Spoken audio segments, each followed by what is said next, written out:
Selamat malam teman-teman Tifosi yang pastinya para penggemar Juventus, Tifosi Juventus dan juga pengikut setia suara Juventini. Oke, oke, oke. Nah, malam ini ada yang beda nih karena hostnya adalah gua. Nah, gue diberikan kesempatan untuk jadi host membawakan suara Juventini edisi malam ini dan pasti penasaran dong apa topik kita malam ini. Tapi sebelum ke sana, gue bakal kenalin dulu siapa aja nih yang malam ini nemenin gua. Yang pertama adalah Brother Jackie. Hey, Oke, halo sehat-sehat semuanya, ya teman-teman. Sehat semua ya. semua ya. Oke deh. Yang kedua adalah Brother Suryo dengan jersey Assalamualaikum. Juventus 2015. Warahmatullahi Ini jersey yang dipakai sekali-kali ya. wabarakatuh. Limited edition nih memang nih. Oke, kalau gitu seperti yang tadi gue janjiin, malam ini nih kita mau bahas kiprah Juventus di Europe League. Nah, seperti kita ketahui, semalam baru aja kita main Europe League lawan Freiburg. Sebelum itu, sebelum lebih detail, gue mau kasih tahu dulu kisi-kisi apa sih yang malam ini kita bakal bahas. Yang pastinya kan hasil dari pertandingan semalam. Kita juga nanti mau minta pendapat dari Jeki dan juga Suryo juga, kira-kira secara general pendapat soal hasil pertandingan semalam. Habis itu kita mulai mengerucut lagi, pastinya kan setiap pertandingan ada rating ya. Kita punya nih rating yang sudah dikeluarkan oleh media-media terkemuka di Italia mengenai performa pemain Juventus dari malam. Nanti kita bahas juga. Habis itu ada statistik pastinya dan proses gol. Proses gol ini juga menarik. Kita akan bahas lumayan detail. Dan yang terakhir kita punya berita seputar pertandingan kemarin dan nampaknya ini bukan berita bagus buat teman-teman Juventini ya. Oke, nanti aja kita belakangan ya. Oke, kalau gitu sudah siap teman-teman kita bahas Siap, Europe League. Gen FM, Genta maksudnya. Ya. Oke, kita mulai jadi nih teman-teman para pendengar suara Juventini pasti tahu dong kalau tadi malam kita sudah memulai kembali petualangan kita di babak 16 besar Europe League yaitu melawan Freiburg. Freiburg ini wakil dari Jerman yang memang di Jermannya sendiri walaupun nggak peringkat 1, 2, 3 tapi cukup punya penampilan apik lah ya musim ini. Nah, hasilnya teman-teman terus memenangkan pertandingan dengan 1-0. Nah, untuk lebih detailnya gue mau bahas dari general dulu nih. Gue minta satu-satu pendapat dari teman-teman gue, mungkin dari Jackie dulu ya. Kira-kira 1-0 nih Jack. Hmm. Ya, general dulu aja. Hasil yang lo harapkan atau enggak? Kalau untuk thank you Genta ya udah bantu kita jadi host.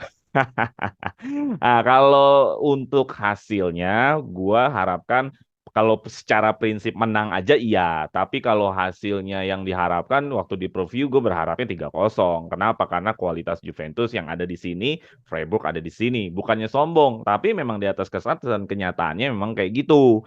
Jadi seneng iya, puas belum. Dan Juventus juga menunjukkan juga sih dalam waktu pertandingan kualitasnya mereka, banyaknya sekali peluang. Ya, tapi sekali lagi hanya sayangnya skor hanya 1-0.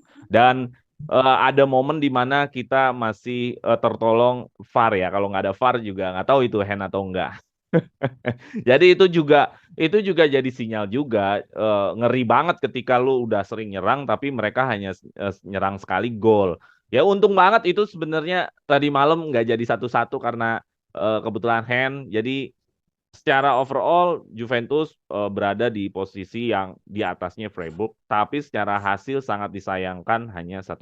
Kenapa? Karena melihat antusias dari penontonnya Jerman yang di stadiumnya juga antusias ya. Gue berharap di Jerman juga Juve punya modal yang sama mentalitasnya. Dengan modal 1-0 ini mudah-mudahan tidak menjadi mengulur-ulur kesempatan Juventus untuk maju ke 16 besar. Karena kalau misalkan kemarin spare 3-0, 2-0 kan agak lebih santai gitu di Jermannya. Ini mau nggak mau nanti di leg kedua lu nggak bisa santai. Lu tetap fokus, lu tetap serius, dan lu tetap all out di leg kedua gitu, Genta. Memang ini ya yang bikin seru, bikin menegangkannya nih kalau kayak menang 1-0 gitu kan. Kita masih Iya, ada masih deg-degan. ya, masih deg-degan Masih memang. deg-degan dong. Walaupun sejarah mencatat memang kita tidak pernah mudah kalau sampai atas ya. Di Iya. Juventus ya. Ih, deg-degan Nah, tetep.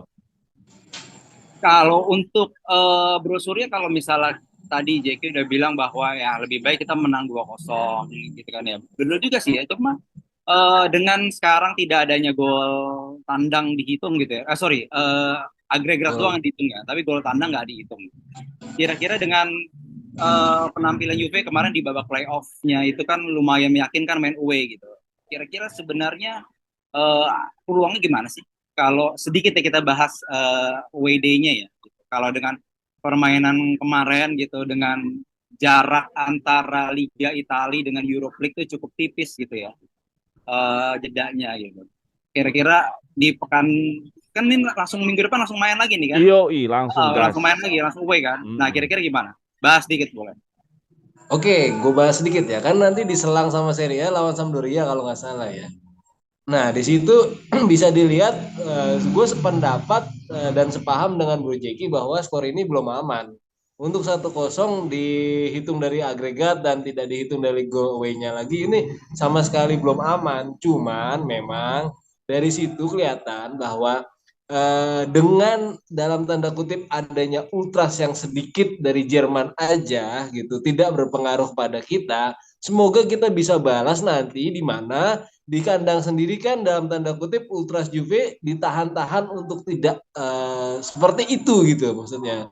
Nah, nanti di Jermannya sendiri bakal muncul ultras pesaingnya ya kan, walaupun memang tetap kebanyakan si Freiburg ya, tapi ultra Juve juga akan mendukung gitu, dan itu bisa menjadi energi yang baru untuk pemain-pemain Juve nanti di laga away melawan Freiburg. Di samping kita juga harus ngitung stamina lawan Sampdoria nanti, Bro Genta.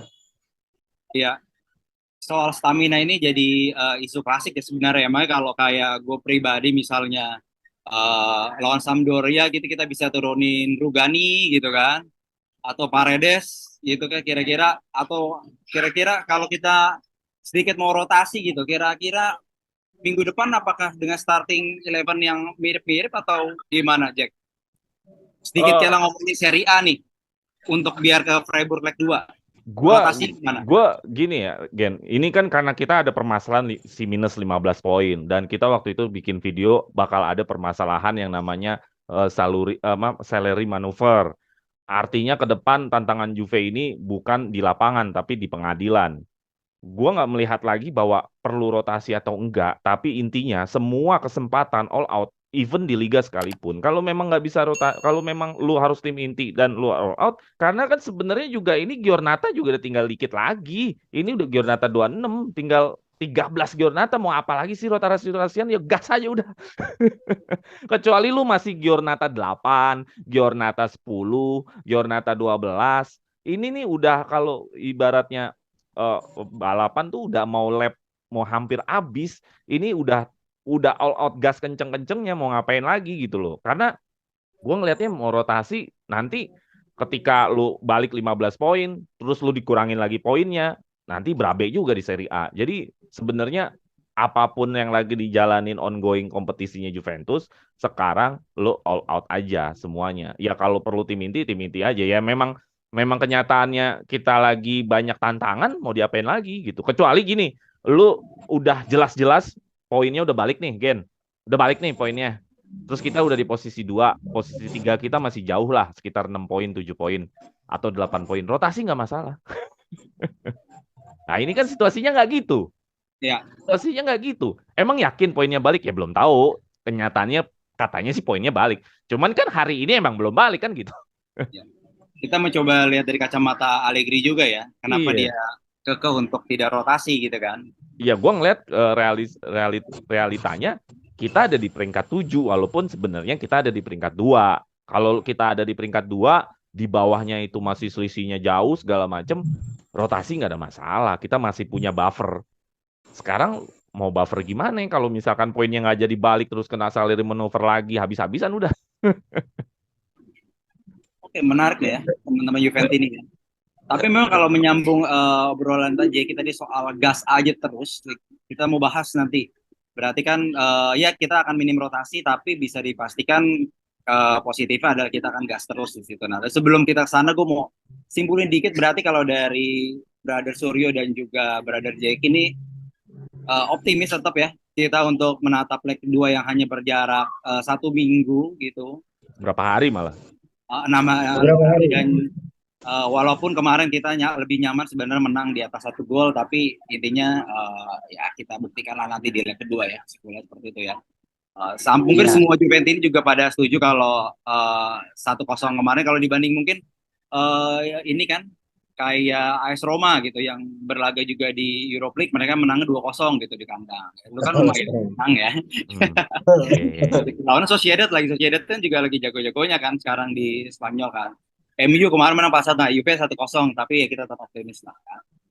Nah, oke, gue pengen masuk nih ke tadi soal gas tadi, kita minim rotasi, tapi gue setuju juga rupanya kayak karena kita harus melihat dari kacamata pelatih juga nih. Kita benar tadi posisi juga masih minus gitu kan. Kita harus sikat terus semua, dan gue mau tahu nih kalau menurut Brother Suryo nih. Kalau kita line up ya, line up ini memang benar kita tanda kutip hampir tidak ada rotasi juga gitu kan. Tag Szczęsny di belakang dengan trio Brazil dia nemenin gitu. Bremer, Alessandro dan juga Danilo. Nah di depannya juga masih Rabiot, masih Locatelli, ada Kostic. Bedanya Cuadrado sekarang udah mulai inti karena Di Siglio cedera gitu kan. Depan biasa Di Maria, Vlahovic.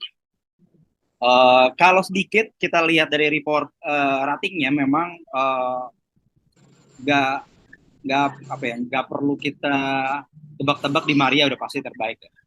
Cuma gue mau minta pendapat lo soal performa misalnya Miretti. Miretti ini kan sempat cedera panjang gitu dan kemarin main inti. Akhirnya cuma 45 menit. Kira-kira apa Miretti ini belum balik ke peak performanya atau memang Allegri sengaja naruh di starting 11 tuh untuk balikin mentalitas gitu atau gimana? Langsung 45 menit ini ganti. Ya gini, salah satu hasil yang positif dari yang positif setelah kita menang tadi adalah gaspol.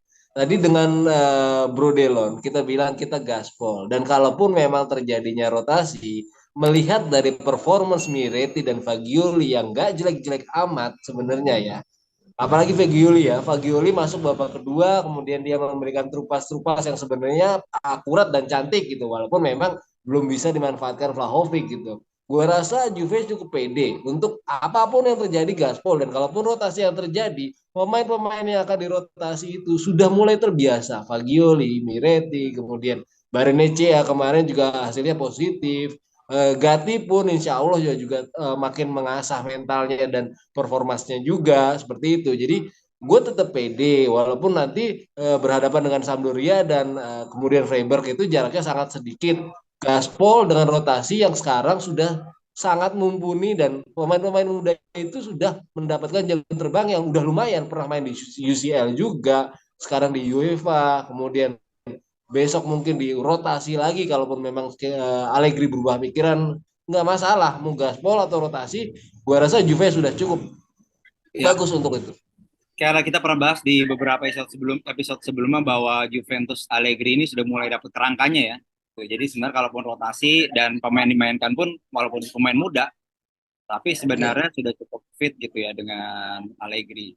Nah kalau Jack, gue penasaran nih kalau teman-teman gue udah punya pendapat masing-masing juga soal Dusan Vlahovic gitu ya. Allegri ini kan cukup baik gitu kan, dia walaupun Dusan ini sebenarnya belum kembali ke performa apiknya setelah cedera, tapi dia dipasang inti terus nih sekarang nih.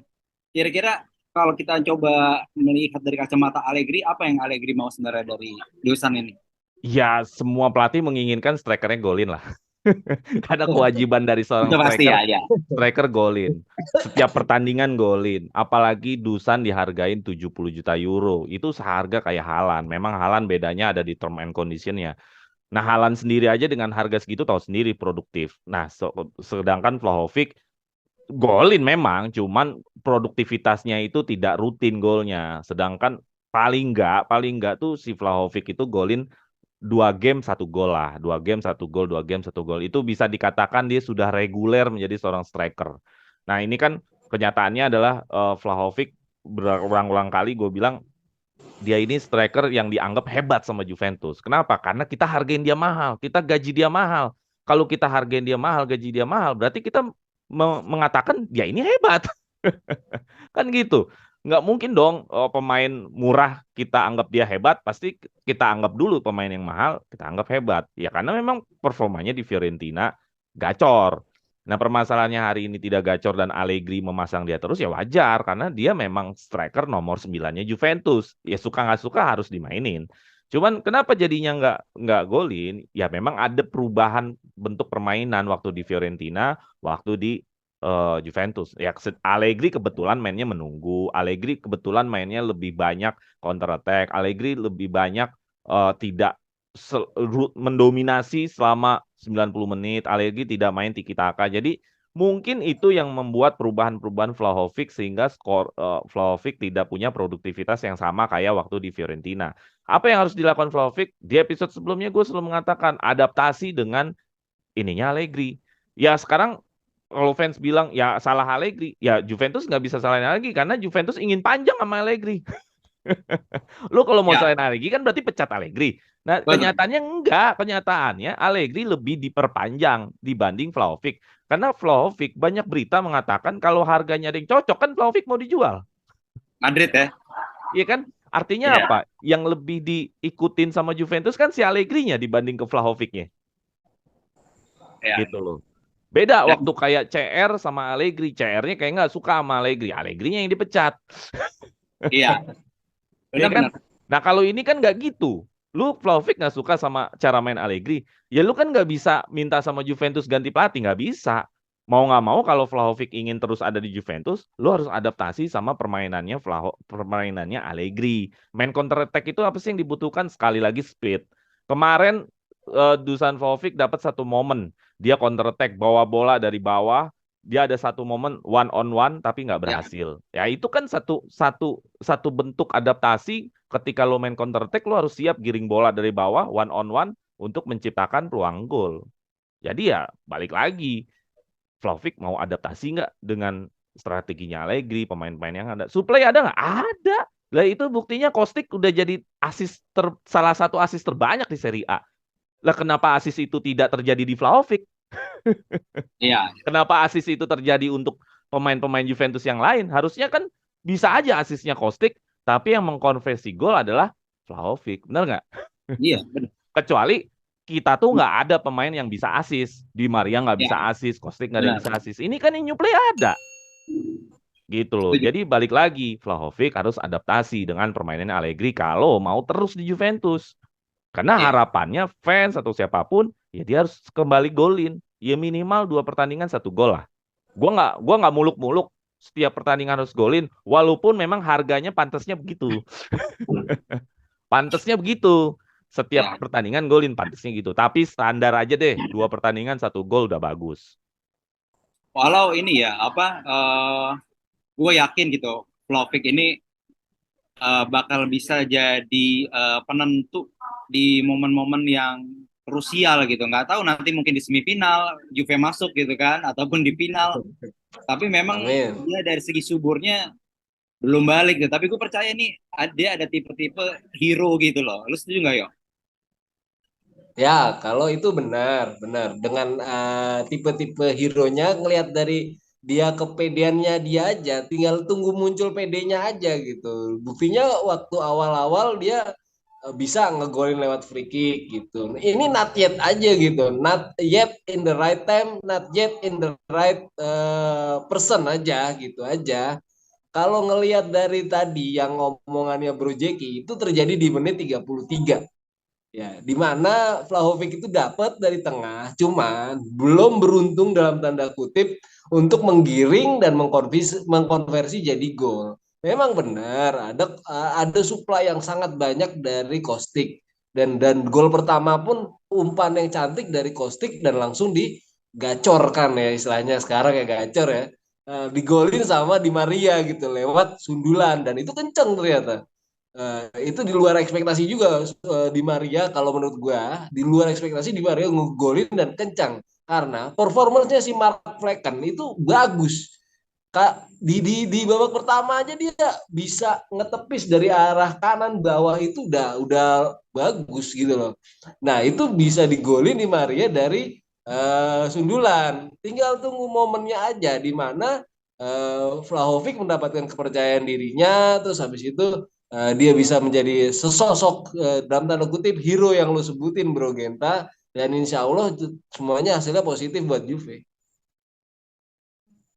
Iya, kalau kita nyambungin langsung ke gol Di Maria memang benar sih. Untungnya Vlahovic ini juga didukung lah ya. Support sistemnya bagus gitu di Bagus. Juventus ini dia. Ya. Dia akhirnya Di Maria bisa bisa jadi pemecah buntuan juga gitu. Ngomong-ngomong Di Maria juga kan kalau komentator semalam kalau nggak salah gue denger ya ini gol dia zaman muda gitu. Ya, Even golnya di zaman PSG pun dia nggak pernah gol kayak gitu sebenarnya. Tapi zaman dia mungkin dulu masih di River Plate, tapi dia pernah lah gol-gol seperti itu gitu. Kalau kita bahas dikit gol di Maria gitu, salah. Kostik kira-kira akan kehilangan besar banget kali ya kalau Juventus musim ini nih kalau udah pakai template-nya Kostik gitu kan. Kalau misal Kostik cedera gitu. Menurut Diki gimana, Jack? Ini Oh peran iya, Kostik kehilangan vital jelas. makin lama makin gila ya Vital, vitalnya. vital, vital banget. Kenapa? Ya. Karena kita ngomongin data yang selama ini sering ngasih asis ya Kostik. pasti. Itu, ya kan? Gitu loh. Nomor duanya mungkin siapa? Di Maria atau siapa? Nah, artinya vital. Ketika tidak ada Kostik, mau siapa yang mau kasih crossing dan asis lagi? Kan gitu. Jadi vital, sangat vital ketika Kostik tidak hadir. Dan Kostik crossing adalah salah satu taktik untuk mempercepat bola sampai ke dalam kotak penalti. Itu selalu ada analisanya dalam akademi sepak bola. Bola akan lebih cepat di crossing dibanding lu main 1-2 kaki ke kaki. Sebenarnya begitu. Ya. Coba lu main nih dari tengah ke depan, one two segala macam, butuh waktu berapa menit, butuh waktu berapa detik untuk sampai ke dalam kotak penalti. Sedangkan di crossing hanya satu sepakan, berapa detik bola nyampe ke dalam kotak penalti. Crossing simple tapi mematikan.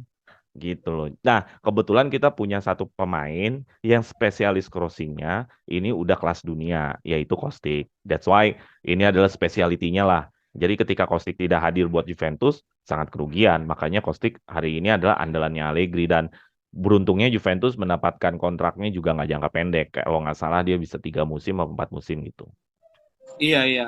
Gue ngeliat Vital Kostik juga kayak waktu Cuadrado di zaman Pirlo ya. Gol-gol template Juve itu juga yang crossing-crossing. Ada Chiesa, ada Morata waktu itu, ada Ronaldo gitu kan. Iya kan, giliran gak ada Cuadrado juga waktu Pirlo juga nggak bisa apa waktu itu ya. Ya. Iya. Udah mulai sevital itu ya. Iya, iya. Nah, ya semoga aja ya nanti di leg kedua kalau kita bicara Europa League ini Kostic bisa fit dan ya mungkin tetap dia kita butuhkan juga minggu besok lawan Sampdoria gitu kan. Jadi akan cukup ketat. Kalau kayak Kostic ini kan pemain yang memang kita butuh fitnya juga kan. Hmm. Gitu. Karena dia pakai speed power gitu kan. Ala-ala kick and rush lah gitu sama dulu. Iya. Hmm. Nah, mungkin itu kalau kita bahas sedikit soal formasi, gol gitu ya. Tadi kita udah bahas soal gimana Dusan Vlahovic sedikit menurun, Allegri yang tetap gaspol dengan formasi 3 back Brazil lah. Terus proses gol dari Di Maria dan juga Kostic tadi. Tapi gue tergelitik untuk bahas sedikit statistik nih. Statistik kalau dari ball possession sebenarnya kita kalah sih. 53% banding 47% gitu ya. Walaupun sebenarnya dari shotsnya kita menang. Terus peluang emasnya juga menang. Lumayan sebenarnya dari shot on target juga kita 8-1. Nah ini fenomena ini kalau dari Suryo dulu deh. Gimana tuh? Ball possession kita kalah. Ya. Tapi kita menang shoot on goal. Tapi ya cuma 1-0 oke lah itu beda cerita ya. Cuman dengan fenomena ini kira-kira apa yang positif apa negatif dari itu? Siapa? Positif Gua dan negatif dari fakta Suryo dulu. Surya dulu, Surya. Oh iya. Nah, gua ngeliatnya gini, dari 20 total shots 6 shots on target, 8 Ya, shots off target ya, ya, dan ada 6 block shots ya. Artinya Juve udah agresif banget. Kembali ke skema supporting terhadap Vlahovic. Di sini kita tahu Kostic itu dari zamannya klubnya sebelumnya itu dia asisnya udah luar biasa. Tanpa menyerah, terus asis crossing, king of crossing lah. Sampai di klub sebelumnya juga dapat piala UEFA kan. Nah, dari situ sebenarnya tidak perlu risau akan ball position karena stylenya beda gitu. Kalau ngelihat dari crossesnya ya 5/15 kemudian dribblenya 15/25, memang Juve itu mainnya linea kanan, linea kiri, bisa dilihat dari interceptionnya. Jadinya ya, Juve betul. itu agak menerapkan high press kemarin itu. High press ke depan, memang bukan low block lagi ya, koreksi kalau gue salah, terus tapi bukan low block, kalau gue ngelihatnya nggak low block tapi high Benar. press karena dari interceptionnya menang, terus shotnya menang, tinggal finishingnya aja gitu. Itu yang kita sayangkan, memang belum aman banget 1-0, tapi so far sih memang menguasai banget atas mediocre ini si Freiburg, Bro Genta. Ya, ya, ya, lumayan. Tapi emang hasil yang didapat juga, eh, ya kalau gue pribadi sih bilang cukup fair ya. Karena dengan sebenarnya ya Juve ada sisi mentoknya juga sih gitu. Karena kan ketika ya tadi sempat dianulir oleh VAR gitu, Juve sempat mau nambah lagi, tapi kan nanti kita bahas juga ada Juve tanda kutip di menit berapa tuh? 78 itu udah kayak main 10 orang kan sebenarnya, kan ada cedera dari Oh, Gesa gitu. Kalau dari Jeki gimana, Jeki?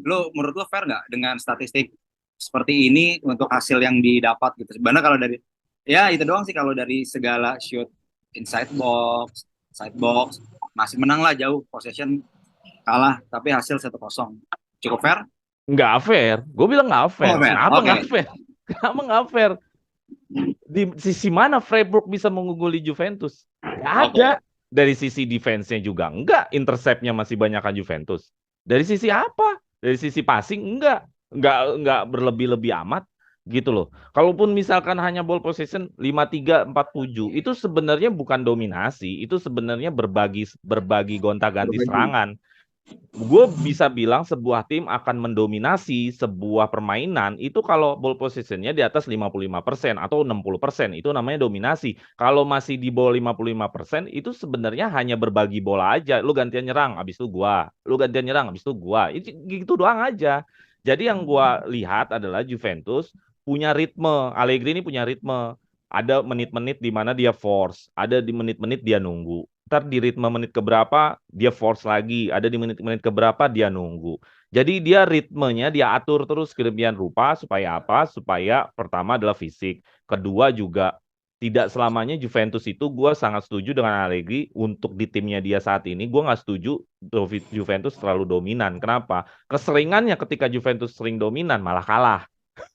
Ya, main Jadi cantik malah orang oke ya. jadi lebih baik timnya Allegri ini adalah ritme Natif. seperti ini. Ada saatnya menyerang, all out, ada saatnya menunggu, gitu loh. Jadi pemain-pemain itu mengerti waktu kapan dia menyerang, waktu kapan dia menunggu. Nah, itu hanya pemain-pemain mereka lah yang briefing kapan timingnya yang tepat untuk bertahan, kapan timingnya tepat untuk eh, menyerang. Nah, kalau dilihat dari semua data-datanya tidak ada di satu pun yang mengatakan Freiburg ini unggul sama Juventus. Data yang mana yang menunjukkan Freiburg ini unggul sama Juventus? Makanya gue bilang ini nggak fair. 1-0, lu unggul segalanya, 1-0 ya nggak fair dong. Berarti ketika lu unggul segalanya cuma 1-0, ada dua permasalahannya. Mungkin lu nggak beruntung. Nggak beruntung. Anggap aja berbanyak peluang itu nggak beruntung. Ya kan? Itu kalau nggak beruntung kan berarti kita ngomongin sesuatu yang tidak bisa kita prediksikan, bener nggak? oh. Tapi ada juga yang bisa Betul, betul. yang kita bisa prediksikan, yaitu adalah tidak efektif. Artinya apa? Artinya sekian banyak yang kena tiang, sekian banyak segala macam, ini nggak efektif. Ini yang harus mungkin di apa namanya di latihan atau dievaluasi lagi Allegri bersama pemain-pemainnya. Kenapa kita bisa nggak efektif? Gitu loh. Kenapa kita butuh 20 shoot baru 1 gol? Kenapa nggak cuma 5 shoot 1 gol? Kan pertanyaannya gitu. Iya. Ya, Kembali ke yang tadi, Bro Jeki, mana ya? finishing tadi kan. gitu loh. Ya kalau misalkan kita saitkannya adalah nggak beruntung, nggak beruntung, nggak beruntung, nggak beruntung, ya itu di luar dari nalar, di luar dari istilahnya. Kalau segala sesuatunya kita hanya taruh nggak beruntung, kita nggak perlu evaluasi dong, ya Kalau kan? dari gue pribadi sih memang bener dalam arti kata nggak fairnya kalau gue mau akomodir nggak fair yang menurut lo adalah ya itu tadi 10 menit terakhir kita juga yang biasanya kita gempur kemarin kurang orang lah bisa Kiesan juga nggak bisa aktif kemarin kan pas terakhir jadi ya itu mungkin di situ kita kalah possession tapi sebelum 10 menit terakhir itu kita udah gempur-gempur terus sebenarnya kan makanya dari segi statistik kita juga lumayan unggul nih sebenarnya gitu. Bro Suryo, ada mau tambahin lagi sebelum kita masuk ke segmen berikutnya membahas soal pemain kesayangan gua. Nah, Ya kalau gua rasa nggak puas lah sebenarnya ya dengan hmm, hasil 1-0 itu karena kita ngelihatnya nggak fair. Dari 20 total shots kok baru satu gitu ya. Pengennya tuh 5 gitu atau 4 gitu misalnya. Cuman ya memang itu jadi evaluasi lagi gitu. Belum belum pas aja gitu kalau menurut gua. Vlahovic dapat timingnya kayak kayak yang corner kemudian Bremer itu kurang dikit gitu. Habis itu ya segala macamnya kemarin-kemarin Serie A juga kena tiang gitu. Ya mungkin dievaluasi lagi lah. Bener ya, kata Bro ya. Jeki tadi.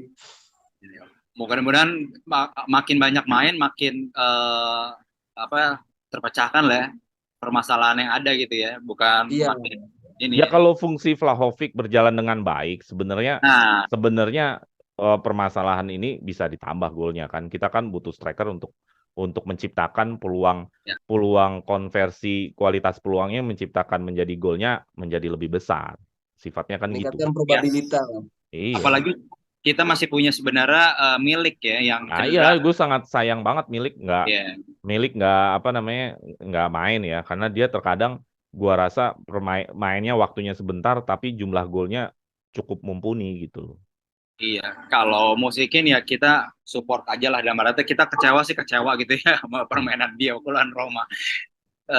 Cuman ya memang masih muda dan Allegri masih percaya dengan dia gitu. Gue sempat feeling kemarin dia nggak akan dimainin gitu ya. Ternyata dimainin sama Allegri. Berarti kan dia masih percaya banget juga kan sama musikin ini ya, gitu. Ada sedikit bahas soal musikin semalam. Gimana setelah dia punya kartu merah gitu? Apakah dia ada sedikit tetap percaya diri atau turun percaya dirinya sedikit soal musikin? Siapa gua? Coba ya. Baru aja kita Bon. Siapa gue apa Jeki? Surya. Surya dulu boleh. Atau Jackie dulu. Jackie dulu deh, Jack. Moiskin menurut gua Moiskin udah paling benar Allegri masuknya selalu super sub. Artinya Oke, gue oke. nggak terlalu setuju kalau Moiskin itu adalah line up. Gue setujunya kalau Moiskin itu masuk di menit 70, 80. Kenapa? Itu kan membantu Juventus untuk memberikan pressing kepada lawan. Moiskin kan lumayan fisiknya kuat, pressing lu taktik banget ketika lu masukin pemain yang punya power, yang mau ngotot, masukin di menit-menit mereka lelah. Wah, itu pinter. Gue setuju gitu. Masalah nanti si Moiskin itu efektivitas menciptakan golnya masih kurang segala macam. Ya udahlah, ini kan pemain bukan yang harganya 100 juta euro. Yes. Kecuali nih pemain harganya 100 juta euro, 200 juta euro. Boleh lah lu menganggap dia harus kayak Lewandowski atau dia kayak siapa atau kayak Benzema. Ini kan juga sesuai dengan kualitasnya gitu loh. Jadi ya udahlah, gua menganggap Ken sesuai dengan kualitasnya. Tapi gue tidak setuju kalau dia main dari line up. Gue setuju dia main di super sub. Powernya, pressingnya, pada saat tim lain lemah, disitulah mungkin Kean lebih bermanfaat, berguna untuk membantu tim gitu. Ya terbukti kan waktu itu dia membantu serangan balik segala macam Iya. kan, ya kan? Ya emang penting ketika masuk di menit-menit 70 80. Cuman kalau lu ekspektasi dia adalah kayak Lewandowski ya lu salah ekspektasi. Surya ada tambahan dikit ya? Boleh. Ya, Dikit ya? ya betul. Katakan Bro Jeki, gue pengen nambahin sedikit bahwa ini kemarin itu kan sebenarnya kalau kita lihat ada sedikit eh, tindakan mancing ya, dan Ken tuh terpancing. Ini pembelajaran gitu untuk anak muda ini supaya bisa berlatih sabar gitu dalam mentalitas maupun dalam emosi, bahwa lu diturunkan sebagai super sub bukan berarti lu jelek gitu, tapi tim yang memang membutuhkan lu secara taktikal dan secara pemikiran yang cerdas oleh Allegri, seperti itu bro Genta. Ya, setuju. Ya wes, kita support terus lah ya musiknya. Tadi ya dengan segala pemakluman yang ada, kita juga harus sadar bahwa ya dia saat ini ya masih jadi musikin aja, belum jadi Lewandowski, belum Iya, jadi Benzema. jadi ya fans mungkin nganggepnya dia kayak Higuain kali. Ya Ya, salah lu nganggepnya. Ya ya, Higuain 90 juta euro lu samain sama Kean. Wah, agak jauh. Ya iyalah. jauh. Ya salah lu ekspektasinya. Harusnya ekspektasinya Kean dengan Vlahovic dengan Higuain. Oh, itu Ya. mirip. Atau Nah, Vlahovic dengan Lewandowski. Iya, iya harusnya bisa sebenarnya tuh ke arah sana sih ya. Cuma kita butuh waktu lah untuk menantikan itu. Iya, amin, amin. Amin. Nah, eh recap berarti soal statistik tadi ya, bahwa memang kita sepakat lah ya berarti kalau dengan possession walaupun kita kalah, tapi dari segi fakta-fakta lainnya, shoot on dan lain sebagainya, kita menang. Jadi sebenarnya match kemarin ya sedikit kurang adil ya. Walaupun gue sempat bilang itu adil, tapi ternyata setelah mendengar pendapat dari teman-teman juga, gue ngerasa setuju juga. Ya kita menang segalanya sebenarnya gitu dari Freiburg gitu kan.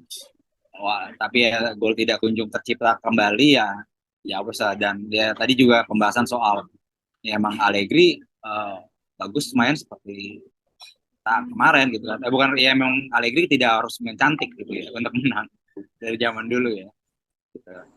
Nah, ngomongin tadi gue sempat bilang salah satu faktor tidak adil adalah karena Juventus itu di 10 menit terakhir hampir main kayak 10 orang gitu kan. Karena ada Federico Chiesa yang di babak kedua juga baru masuk, tapi harus cedera gitu ya. Walaupun akhirnya tetap lanjut sekitar di menit kepala 7 deh kalau nggak salah. Nah, gue juga yang nonton juga sempet takut gitu kan. Gue ngelihat kakinya, ini sih bukan yang tempat ACL sih kalau gue lihat gitu ya. Nah, cuman seperti kita ketahui kalau alumni ACL ini kadang-kadang kan kayak Marquisio lah misalnya gitu kan, suka ada tuh yang nyambung lah, gampang cedera atau apa. Tapi ini Chiesa masih muda gitu ya, masih muda, dan kita belum bisa judging juga seperti itu gitu. Nah, kira-kira kalau dari Jeki dan juga Suryo nih, mungkin Suryo dulu sekarang. Gue nggak tahu nih update detik ini nih akhirnya cedera Chiesa seperti apa, mungkin boleh juga diupdate ke gue gitu ya. Cuman pertama paling gampangnya adalah akankah Chiesa akan bisa bermain di leg kedua? Itu dulu. Dan itu dulu deh. Kalau feeling lo gimana? Dan dari berita yang lo dapat detik ini mungkin lebih update dari gue.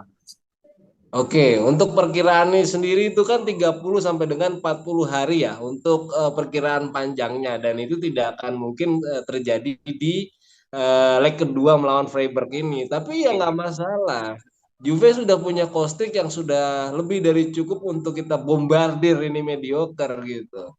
Ya, semoga Chiesa bisa konsentrasi sama cederanya dan perkiraan panjang itu tidak sepanjang itu dan bisa cepat kembali ke pemulihan, mengingat dia masih muda, ya kan, proses pemulihan lebih cepat dan semangat atau grintanya bisa balik lebih kencang lagi, Bro Genta. Untuk cedera sendiri, yo, apakah yang tadi sempat gue takutkan ini tidak ada hubungan dengan ACL yang dia dapat ya berarti ya, atau gimana?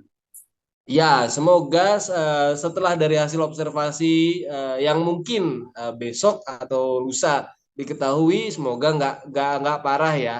Tapi untuk perkiraan yang terjadi sampai dengan kabar saat ini 30 sampai 40 hari yang gua tahu, Bro Genta. Bung Jeki gimana, Jack? Soal Chiesa ini, dari pendapat dari Bung Suryo juga tadi udah lebih detail dari gua tuh ya. Perkiraan 30 hari.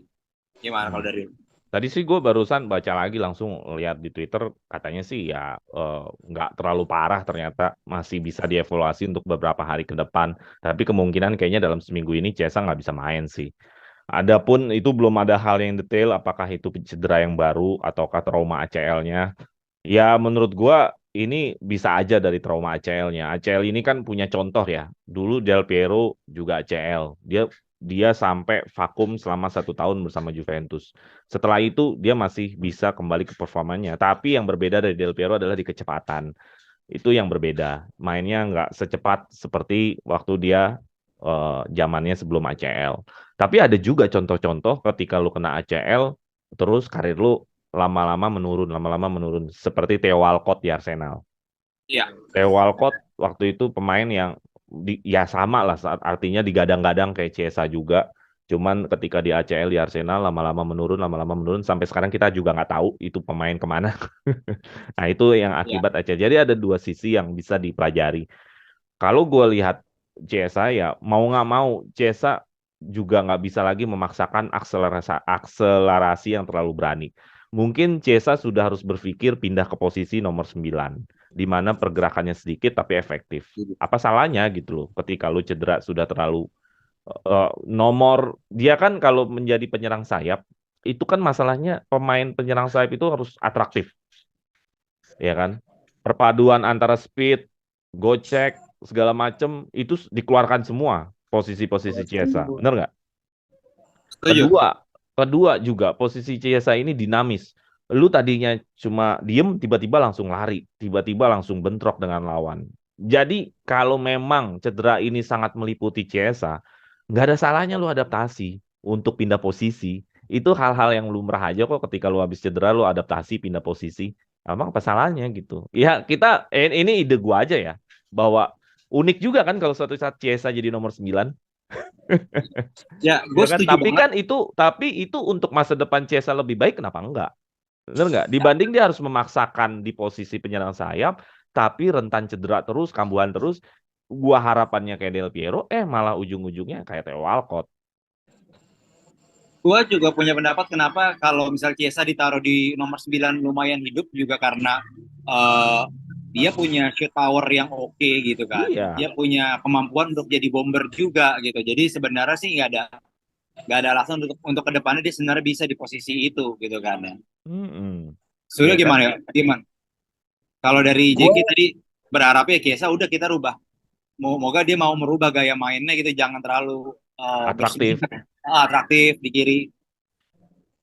Ya, kalau ngelihat dari situ berarti kalau dari gua sendiri the new Dybala lah seenggak-enggaknya. Jadi ada pantulannya antara Vlahovic nanti mungkin dia di belakang striker persis gitu.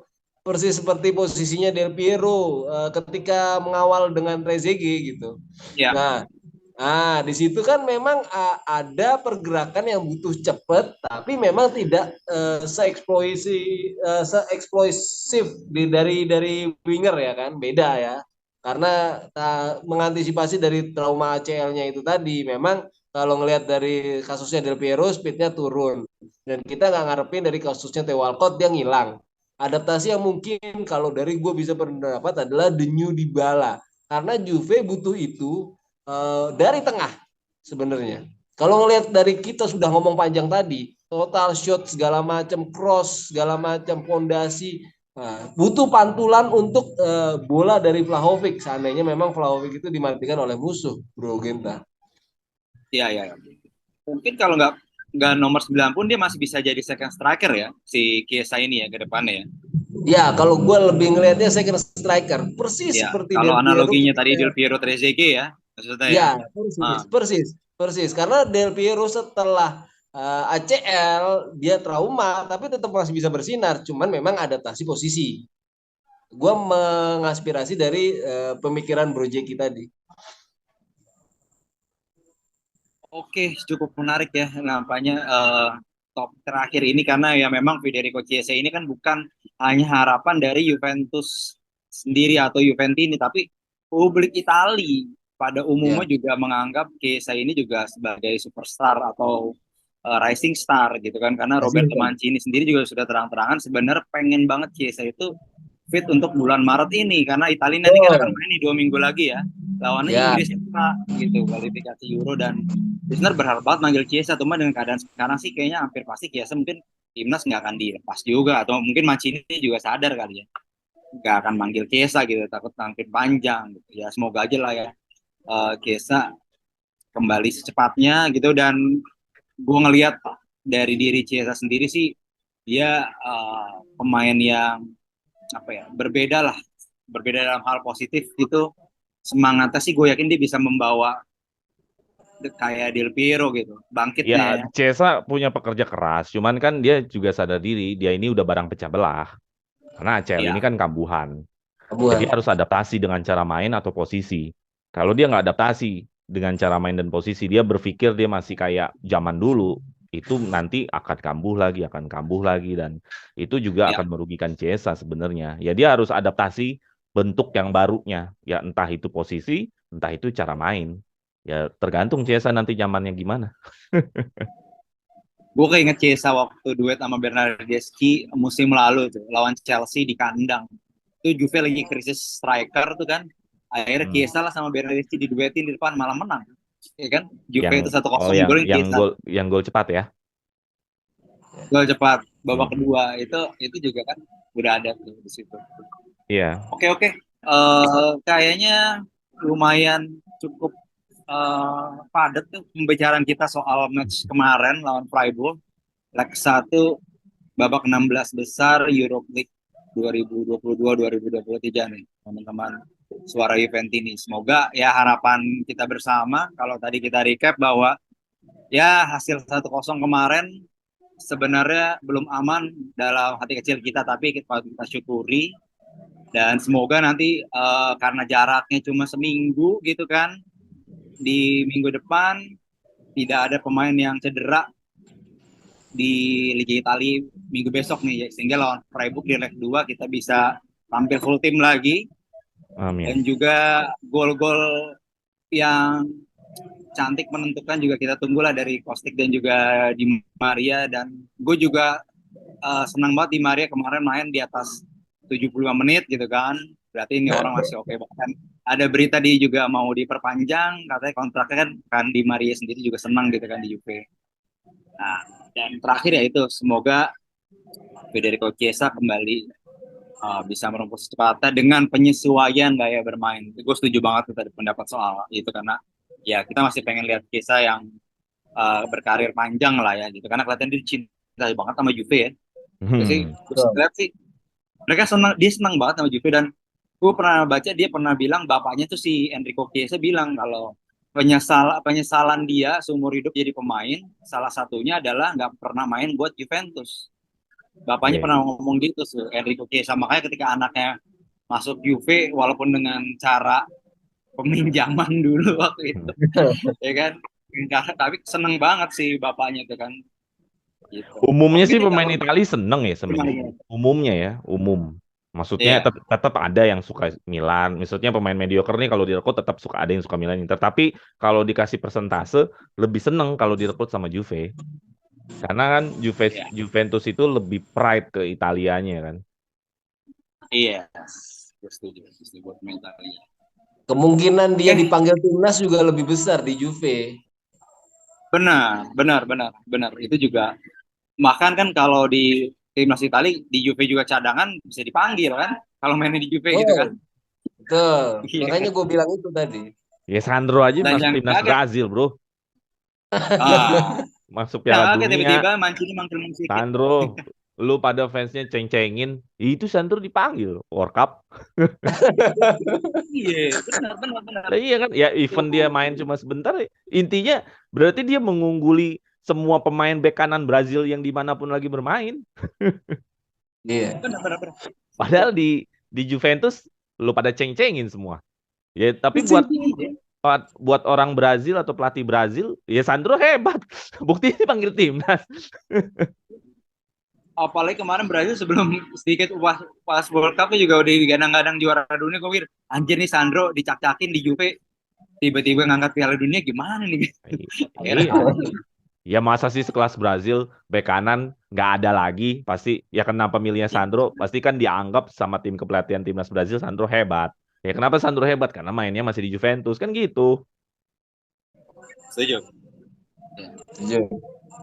Terus Oke deh, kalau gitu kayaknya kita sudahi saja episode soal keberhasilan Juventus mengalahkan Freiburg di leg pertama Europa League musim ini. Ya tadi harapan tadi udah, tapi gue yang belum adalah terima kasih kepada Suryo dan juga Jeki ya sudah menemani gue malam-malam. Kita bahas soal Juventus seperti biasa. Semoga banyak yang nonton ya. Amin. Amin. Dan kita Jangan terus. lupa share, like, and subscribe gitu. Iya, jangan lupa subscribe channel kita Suara Juventus ini biar semakin berkembang channelnya ya di YouTube ya. Oke, dan teman-teman tadi juga bisa lah join kita. Kita juga mau ada offline kan ya rencananya ya. Ntar kita bikin lah. Oke deh, kalau gitu akhir kata teman-teman jangan lupa subscribe channel kita Suara Juventus ini biar bisa terus berkembang dan juga teman-teman nanti juga bisa lah join bareng kita karena kita juga mau ada rencana bikin offline juga gitu ya. Kita bisa meet up, bisa gathering juga gitu kan biar kenal sama teman-teman. Dan ya udah kalau gitu terima kasih Vino Alvine Forza for Juve. Juventus. Juve.